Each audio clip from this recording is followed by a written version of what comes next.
قال علیہ الصلاۃ والسلام. جناب الصدر، حاضرین بزر، شرکاء وفاق العلماء، السلام علیکم ورحمۃ اللہ وبرکاتہ. آپ بزرگوں کی توجہ عنایت کا شکر گزار ہوں کہ آپ نے مجھ جیسے طالب علم کو ایک اہم موضوع موجودہ حالات میں مدارس اسلامیہ کا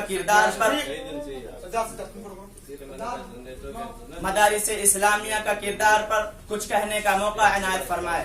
عاجز کو اپنی کم آئے گی اور بے بذاتی کا حد درجہ احساس ہے. مجھے امید ہے آپ حضرات کو ہماری باتیں پسند آ جائے گی. اگر ہماری باتیں پسند آ جائے تو مجھے ہمت افزائی نہیں بلکہ حوصلہ افزائی فرمائے.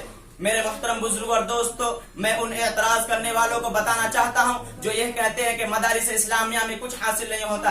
یہاں کے لوگ قوم پہ وار ہوتے ہیں، ان کے پاس کوئی اور ڈگری نہیں، نوکری ہوتی، ان میں شعور و بیداری پیدا نہیں ہوتی. وہ کان کھول کر سن لے کہ مدرسہ کس چیز کا نام ہے. مدرسہ پلیٹ فارم کا گھر ہے، یہاں سے بجلی تقسیم ہوتی ہے. مدرسہ وہ کارخانہ ہے جہاں آدمگیری اور مردم سازی کا کام ہوتا ہے. مدرسہ وہ کارخانہ ہے جہاں دین کے داعی اسلام کے سپاہی تیار ہوتے ہیں. مدرسہ وہ کارخانہ ہے جہاں قلب و نگاہ اور ذہن و دماغ ڈھلتے ہیں. مدرسہ وہ کارخانہ ہے جہاں سے پوری کائنات کا احتساب ہوتا ہے اور پوری انسانی زندگی کی نگرانی کی جاتی ہے. جہاں کا فرمان پورے عالم پر نافذ ہے، عالم کا فرمان اس پر نافذ نہیں. اس کا تعلق براہ راست نبوت محمد صلی اللہ علیہ وسلم سے ہے جو عالمگیر بھی ہے اور زندہ جاوید بھی ہے. اس کا تعلق اس انسانیت سے جو ہمارا دبا اور دبا ہے. اس لیے ہمیں چاہیے کہ ہمارے اندر موافق ہو یا مخالف، امت کا رجحان اسکول و کالج کی طرف ہو یا دین کی طرف، ہر حال میں مدرسہ کا کام قرآن سنانا ہے. مدرسہ کا کام ملازمت دلانا نہیں. جبکہ دنیا میں حقیقت کا انکار کیا جا رہا ہو اور یہ کہا جا رہا ہو کہ دنیا میں صرف ایک سوائے طاقت کے کوئی حقیقت ہے ہی نہیں.